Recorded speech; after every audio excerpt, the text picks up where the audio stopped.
Now, I'm going to give you my overall thoughts in all seriousness. Seems like it's going down 2024. Everything's going down. There's going to be wars in the Middle East. That ain't going nowhere. And there's going to be political instability at home. Now, what precedent? I mean, we've seen this coming. It's coming. It's coming. The fact the Colorado Supreme Court, and I'm going to tell you, it's not even necessarily a conspiracy. Hegemony doesn't work that way. It's not some guy sitting in a room. Maybe it is, I don't know, but I don't think it's a group of people sitting in a room plotting everything, right? I don't suspect that's what's going on. I suspect this is what's going on.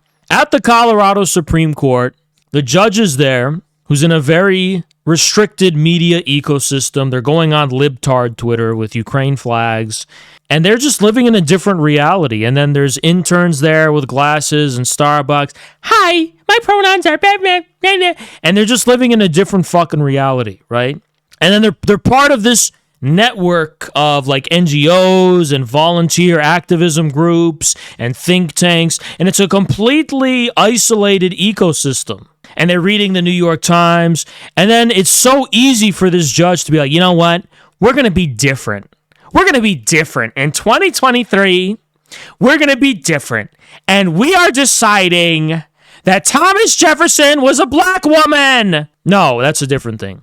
They said, we're going to be different, and we've come to the decision that Kim Kardashian is Time Magazine's Man of the Year. Oh, that's a different thing. Okay. Well, they said, we're going to come to the decision, we're going to be different this time. We're not going to let Trump. We're not going to let Trump on the ballot.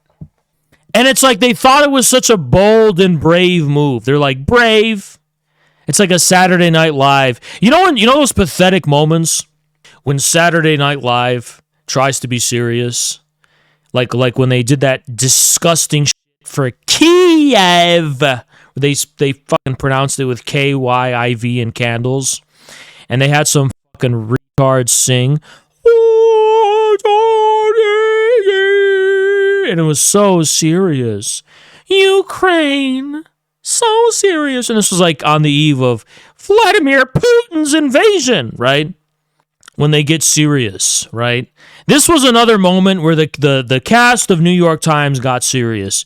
We are going to get rid of Trump on, and this is kind of how it manifests itself, the division, I mean. And I'm not saying that's the class, that there's no class element to it. I'm saying the opposite. I'm saying this is how it manifests in people's cultural consciousness, right? The class significance is absolutely clear. Look at the institutions. Look at the universities. Who funds the universities, right?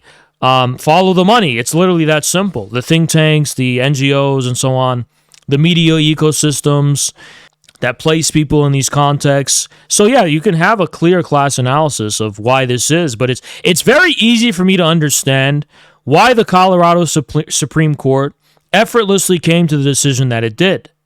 And regardless of what you think about the matter, regardless of what your opinion is about the matter, right? One thing is absolutely clear. What's clear is that political power in the U.S. no longer resides in the constitutionally sanctioned institutions. I'm not making a normative judgment, a moral judgment. People's political consciousness and people's political loyalties, the institution and organ of political power is no longer what's on the surface. It's this whole ephemeral, seemingly intangible world of a meta-partisanism, right? It's like a meta-politics in a way, right? And the natural result of that is going to be a civil war. Because if our political institutions cannot properly contain the differences that we're seeing in this more intangible and more fluid realm of political consciousness, when there's such an acute distinction between those two things, I've said this before, there's going to be a collapse of the political system. I'm not just saying this because we all want to collapse. Yeah, of course we do, but I'm telling you, there's no way out of this. I mean, unless the Constitution is amended or the way the government works officially works like a corporate PR firm, then look, put it this way. If you want to know what's foreboding the destruction of a government, pay attention to how does corporate governance work? And look how different that is to how our government works, right? Now, this seems like a retarded thing to say because businesses have always worked differently from government, right? But in today's world, corporations also assume relative roles of governance, which is usually about gatekeeping access to the company and consumers and how big tech works and so on. And compare that to how the institution of government works. The institution of government seems extremely archaic in comparison. But that difference, it's not just the difference between government and business. There's a difference between the form of civilization that we're entering into and the government, which is supposed to be the supreme power of that civilization. Like, the form of civilization that we've entered is no longer compatible with the institution of statehood that we have. It simply isn't. The civilization which characterizes America right now, no longer compatible with the superstructure. The base is no longer compatible with the superstructure. It's literally that simple. The Supreme Court judge who decided Trump is going to be not allowed on the ticket, he was not like some judge kind of like focused on the sanctity of the Constitution. No, that was like a judge who was kind of like, you know what? This is a year for trans black people. Like, I know it's not necessarily that, but I'm saying like this was them giving a nod to something clearly outside the state. And I'm not saying Trump is a constitutionalist, because he's not. He's obviously not. But I'm saying both sides view political power in a way that instrumentalizes the Constitution and instrumentalizes the form of government have, to the point where both Trump and the Democrats are like, okay, how do we like get a loophole around this shit? You know what I mean? And you could say that was true since FDR, but I think it's a little different now. You could say, oh, that's FDR, that's Richard Nixon, right? And I'm like, yeah, but it was never so explicit. It was never, at least there was this like veneer back then. There was this aestheticization of American democracy into an ideology, which I think covered up that discrepancy for a long time. But I think that precisely that ideology has collapsed. And I think that's what we're talking about. Like, the ideology of American democracy collapsed. And now we can see very clearly the irreconcilable difference between the base and the superstructure, you know?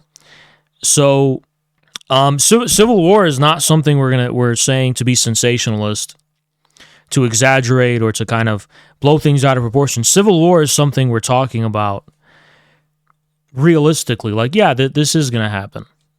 This is straight up going to happen, you know?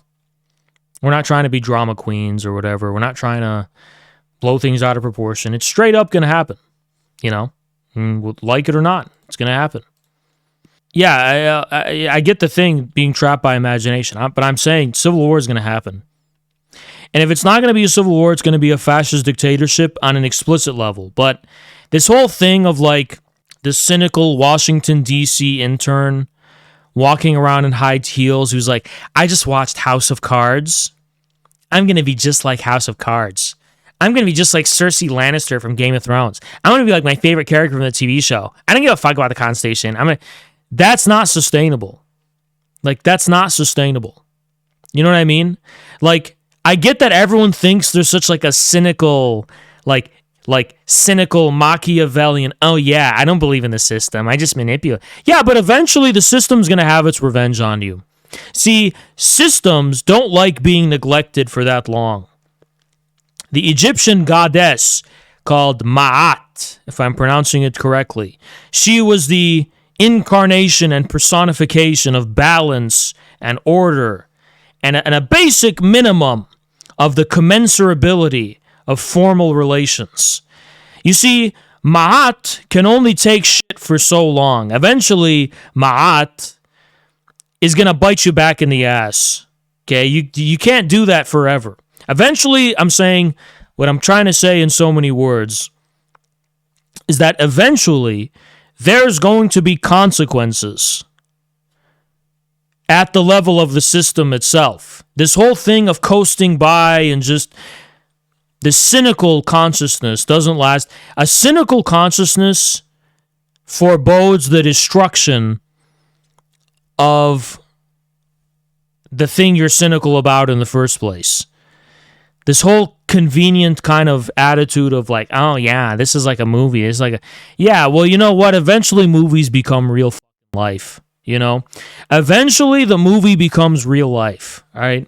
And it's not a movie anymore. It's the fucking real world. And it has consequences. And you're going to have to be responsible for the world you live in instead of just being cynical about it. Oh yeah, I mean, Machiavellian, shut up. Yeah, yeah, I'm going to be like The Office and look at the camera. Aha. Yeah, but eventually The Office is going to want a word with you. You know, you go to a workplace today, you can't be like The Office. You want to know why? Because your fucking manager is in on the joke too. Oh, you watch The Office too? Look what I did. And there's like a Christmas stocking that shows the face of like the Office character. I don't fucking know. And you have to have the office party, and it's like mandatory. The HR department is putting it up, and it's like and there's no way to enact this kind of cynical distance because your Disneyfied theme park consciousness has already been integrated into the workplace itself. You're not able to be this like cool cyberpunk character who's, you know, can I tell you guys, this is the most genius shit ever. Tell Logo I said this because I feel like I love Logo's validation, right? Maybe he'll think it's smart, I don't know. But everyone wants to be in the cyberpunk world, right? Like they want to be in like the Blade Runner cyberpunk city where we're just like walking around with the trench coat and it's raining and it's like, oh my God, what is going on? You want this existential drama because there's something about it that is very pleasant. But you want to know the fucking problem with that? The problem is that the cyberpunk city, eventually the sun comes up, and it actually turns out to be a theme park. And then every other guy you see is also wearing a trench coat trying to be that one guy. It's like Disney World where there's like a 300-pound guy wearing a stormtrooper costume because he wants to like be in Star Wars. Like, yeah, you're gonna have to reckon with. There's gonna be like a 500-pound black guy trying to be fucking Harrison Ford too. All right, there's gonna be like a Mexican guy. There's gonna be a Mexican Harrison Ford. There's gonna be a 12-year-old Harrison Ford with his dad and his whole family's there, including his grandma who's complaining about the weather. And everyone's going to be walking around this cyberpunk city, like trying to capture the essence of this until they realize you have a collective responsibility for your fantasies. You're not alone in these fantasies you have. There's a level of collective responsibility for this fantasy, right? Yeah, it's like Gotham, or yeah, that's a more vulgar version. It's like you're walking around in Gotham City and you're Batman, and you're looking for all the criminal scum and all these people who just don't get it, right? But then the lights turn on. Gotham City is a theme park created by like, I don't fucking know, Universal Studios. It's all like plastic.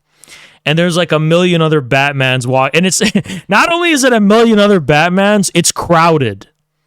It's like packed like sardines, the amount of people in Batman costumes walking around. You want to know where this is actually a real thing? Universal Studios in Orlando has a Hogwarts section of the theme park where everyone wants to be Harry Potter or Hermione Granger or Ron Weasley, right? Everyone does, right? But it's literally packed like sardines of everyone wearing the thing, and it's just, it ruins it. People don't realize your fantasies are collective fantasies. There's collective responsibility for this fantasy. You want to be Harrison Ford in Blade Runner. You want to be Ryan Gosling in Blade Runner 2079, right? You want that so bad, but so does everyone fucking else. So you got to ask yourself the question, why do we want this dark, shitty world so much, right? And then you realize the whole dark, shitty world is a fucking fantasy itself. That's the ultimate utopia. That's the ultimate utopia. The reality, the sobering realism is that we just live in communism. The fantasy, like even Nick Land has this fantasy, is Harrison Ford in Blade Runner. That's the actual libidinal fantasy of a satisfaction of our desires. If you play any video game that allows you to have the freedom to enter worlds, Second Life, what's that other game? VR Chat. And yeah, this is how these theme parks are themed. Everyone wants to be a dark emo angel. Back off, I'll take you on. Oh no, I'll take on anyone. I know that you are wrong. This is not where you belong. The darkness inside me is... Everyone wants that, you know? Because they're a bunch of fucking babies who can't take responsibility for, like, huge mega construction mining projects to keep the fucking lights on in the first place, you fucking baby. It's literally the South Park episode where, like, the handymen become billionaires because everyone's a fucking retard who can't even attend to the basic premises of the technological society they take for granted, which they just use as a vehicle to realize these fucking pathetic childish fantasies. It's like, this is the truth. Remember that Blade Runner theme park I just told you about, or a Gotham City theme park? Imagine that theme park, right? Imagine that theme park, and then it's in the middle of the desert, and in the background, it's a bunch of like cheap Mexican migrant labor workers, working really hard to like keep the city running. There's like underground tunnels for like service workers to like shift through. And there's it's such like a pain in the ass to keep this stupid childish fantasy going. Whereas in reality, it would be a lot more realistic and utilitarian to just have like a normal city, you know? Like in reality, a normal city would be way easier to maintain, but because they want it to be a dark, brooding, cyberpunk world where I can be Harrison Ford, walking in the rain, looking around, what's going on, right? That's even more effort to maintain that. Do you know how gay that is? You know what I mean? Like, it's even more effort to do that. This is also true for like BAP. This is literally BAP shit. Like, BAP is like, let's shed off the veneers of the synthetic, you know, longhouse and just embrace the wild of life. Let's run around as nudist bodybuilders in the wilderness, raping and pillaging. It's going to be so great. Okay, in reality, there's going to be a theme park plastic forest for these man-children to fulfill the fantasy. It's going to be ancient Greek themed, and you're going to be the lone Nietzschean Superman bodybuilder. You're going to be running around, yes, I've achieved the fantasy! And then you're going to run into another guy who's naked, and there's going to be like 20,000 people in this small place, and everyone's trying to be the main character, right? And then you're going to look to the horizon and see, like, actually the backdrop is fake, and it's like, it's in the middle of some like shitty, like, I don't know, it's like in the middle of some like shitty Midwestern city or something, like Cleveland, Ohio, and it's actually just cheap real estate, I guess, for the theme park development, and it's like, it's actually like not even the wilderness at all, and it's just enclosed, and then in the back, there's all these Mexicans just working.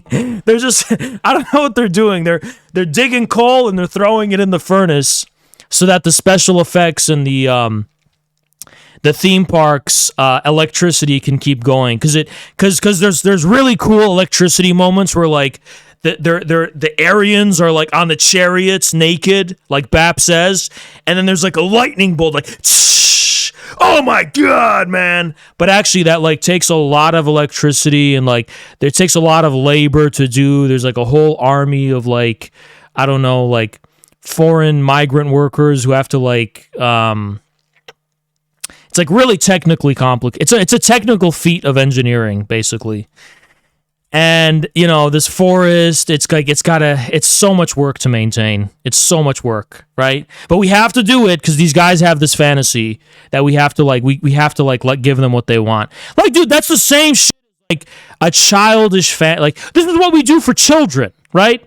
For our kids, we build a fort, or like we tell a story, or I don't fucking know. We make them feel like they're living in a fantasy so that our kids will be happy.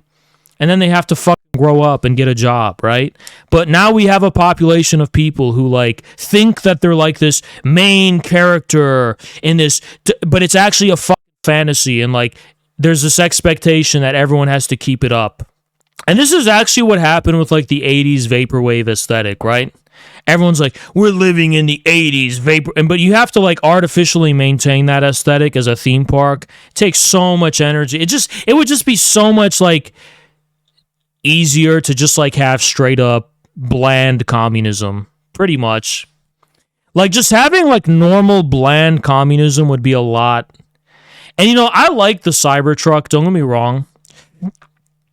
I'm not a hater of Elon Musk's vehicles, but something tells me like a normal shitty looking car that's like boring looking probably is a lot less effort to make than Elon Musk's like extremely simple design.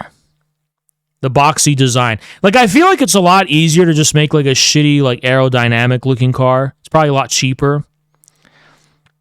But the brutalism is, like, very forced. And it's, like, it's kind of, like, too complicated to make and too hard to make, right? So everyone should just really be mindful to be responsible for your fantasy. That's all I'm saying. Be responsible for your fantasy. You know? Understand that it's a fantasy. It's not real life, okay? And you're like, oh, I get, yeah, I understand that this is common sense when it comes to Star Wars or when it comes to like maybe even medieval fantasy.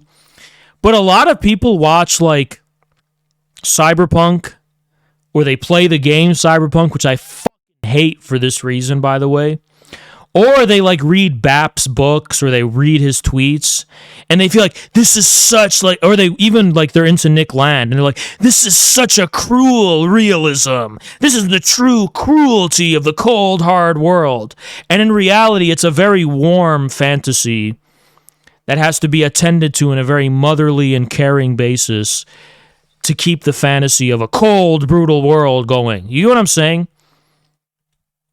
You know what I'm saying with that? Guys, clip this stream and clip these parts, because this is literally a fucking... Put this on YouTube. This was such a genius... Put it all over Twitter, I don't fucking care. This was like the most genius... One of the most genius things I ever said. Anyway. Why do China's cities look cyberpunk, though? But it's not cyberpunk. Okay, cyberpunk is like about chaos, right? China's cities are very like orderly and integrated and organized. There's an extreme level of organization when it comes to China's cities. It's all the lights in China's cities are not a bunch of like fucking random like porn ads. It's like a coordinated light show, like, and it's all coordinated. You know what I'm saying? So like it's totally different, you know?